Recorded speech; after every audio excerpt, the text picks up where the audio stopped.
All Things Unexplained. So some of that, I think, sir, will save for closed session. All right, Unexplained Ones, this is Dr. Mounts, and welcome back to All Things Unexplained.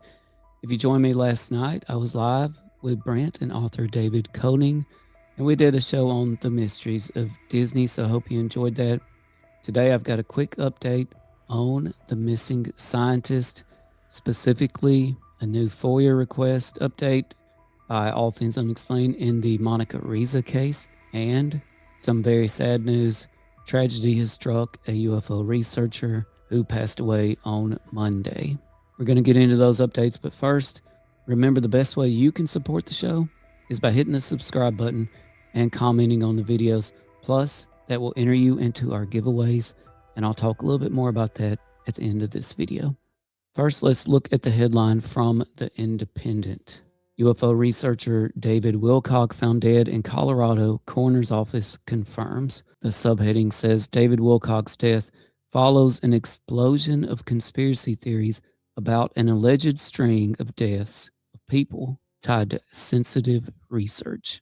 I will say that David Wilcock seems to have preceded me in ufology. I did not know David Wilcock, but this is certainly sad news. David Wilcock was a UFO researcher. He was 53 years old.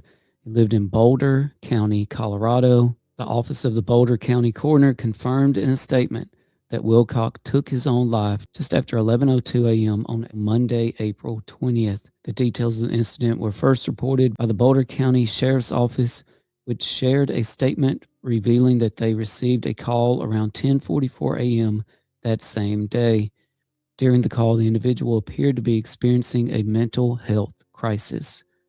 Upon arriving at the property, which was northeast of the community of Nederland, they found a man with a weapon.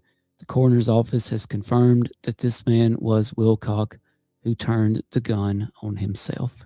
Deputies searched the residence and surrounding property and did not locate any other individuals. The statement said, "There's no known threat to the public." Now, to make this case even more disturbing, 2 days before his death, Wilcock shared on X, "Dear family, I am not yet sure if I am doing a show tomorrow.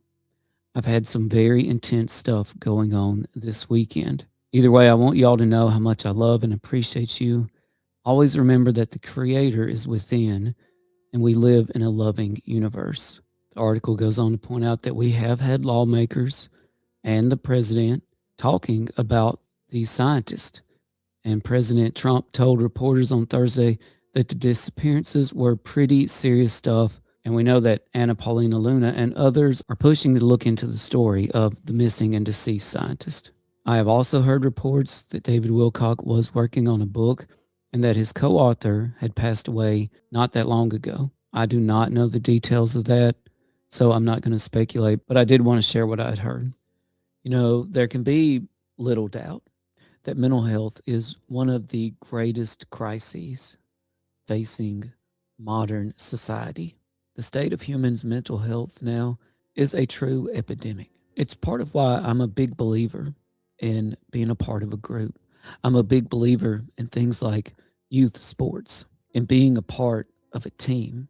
It's why I don't care what denomination you are, but it's one of the core functions that churches should play in our society. Giving people a group to be a part of, giving them somewhere to go and fellowship together. Some of you know that I taught a college bowling course for 10 years, but in 2020, we thought that that class was done. It didn't even make for 2 or 3 semesters after COVID. I mean, you can't exactly have a face-to-face bowling class when the bowling alley isn't even open for business. And it was because of that that I kind of reframed the way I saw the class. Once we were able to go back to class, I told the students, hey, I want you to put your phones away and I want you to talk to each other. I want you to get to know each other's names. I want you to socialize. It is a blessing that we are allowed to gather here together and fellowship with each other. It's also one of the things I realized on Beast Games is that anybody that I knew their name, or if they knew my name, for one thing, they were much less likely to screw you over. But for another thing, you just acted different around people who you knew the names of. You felt more like you belonged. You felt more like the other people appreciated you simply by knowing your name. It's part of why I really enjoy Bigfoot festivals, because you go, you eat, you drink, you meet new people, you have a good time, you socialize. Most of the time, they're outdoors. It's just one of those situations where you have the ability to get out of the house, go outside, and socialize with other people and fellowship with them. Even if you don't believe in Bigfoot, it doesn't matter. You get you a turkey leg, you get you a beverage, you listen to some bluegrass music, you meet somebody like Turtle Man, you buy a t-shirt or two or three, you talk to all the vendors while you're there, and you just have a great time with other humans. You know, I often remind people at the end of the videos to get out and take some time to themselves outside. But I encourage you to get out and take some time with other people outside as well. The ability to gather together and fellowship with one another is indeed a true blessing. And it is one thing that we can do to help our own mental health, but also to help the mental health of others, even if we don't know that that's what we're doing. And now for my second update regarding Monica Reza, or Monica Jacinto, aerospace engineer who invented the superalloy Mondaloy. She went missing on June 22nd, 2025, while hiking in the Mount Waterman area of the Angeles National Forest in California. She was with some companions. We know at some point one went back to base camp, one hiked further ahead, and when the one that went further ahead came back, they did not cross paths with Reza, continued on back to base camp. All of the party said, "Hey, where's Monica?" They went back out searching, and she was completely gone. And of course, she is still missing. We know that she connects to General McCasland, who went missing in Albuquerque in February. A repairman was at their house. Wife went to the store, came back about an hour later, and McCasland was gone. Apparently, he had left on foot, and there's been no trace of him since then. Reza connects to McCasland because of Mondaloy. She co-invented it with Dallas Ann Hardwick. Dallas Ann Hardwick was very involved with the AFRL. Aerojet Rocketdyne picked up Mondaloy for development along with the AFRL, that's the Air Force Research Laboratory. There's no doubt that during its development phase that McCasland was in charge of the AFRL at that time. And Dallas Ann Hardwick was very involved with the AFRL. Dallas Ann Hardwick passed away in 2014 due to stage 4 breast cancer. But that certainly left Reza as the foremost expert in this superalloy, Mondaloy. And if you missed my video on how Mondaloy could connect to a near-Earth asteroid that is of literal planetary defense importance, that asteroid has some incredibly anomalous things going on with it. And we know that some terrible things have befallen some of the researchers looking into that asteroid. And you can see the other videos in this playlist. But I did get a FOIA update from the Los Angeles Sheriff's Department about Monica Reza. They said that on March 18th, we extended the time to respond to your request by 14 days due to the existence of unusual circumstances under Government Code Section 7922.535 Subdivision B. Specifically, our office, among other things, needs to search for and collect the requested records from field facilities, such as bureaus, stations, units, and other departments that are separate from the PRA unit. At that time, we anticipated being able to provide a response by April 13th. Although the above date has passed, this does not mean that there are no responsive records. We are continuing to process your request. The Los Angeles Sheriff's Department estimates that it will be able to provide you with a further response by June 26, 2026. The status of your request is under review. All right, what's confusing to me about that is that you would think a missing person case of national relevance a case which is still open so far as we know, that these records would be a little bit more on hand, a little bit easier to access. For the life of me, I cannot fathom why it takes so long to get records to very important cases. But that's where we're at right now with the Monica Reza case. We've had no new updates on McCasland.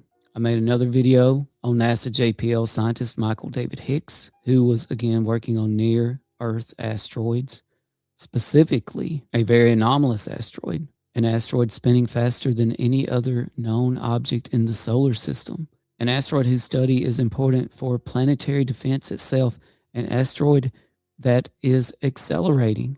It has non-gravitational acceleration. Sometimes these asteroids, as they approach bodies of different size, they can accelerate because of the gravity. Sometimes they can accelerate due to gas expulsion or that sort of thing. But there's no evidence of any of those things happening with this asteroid. So check out the video on that.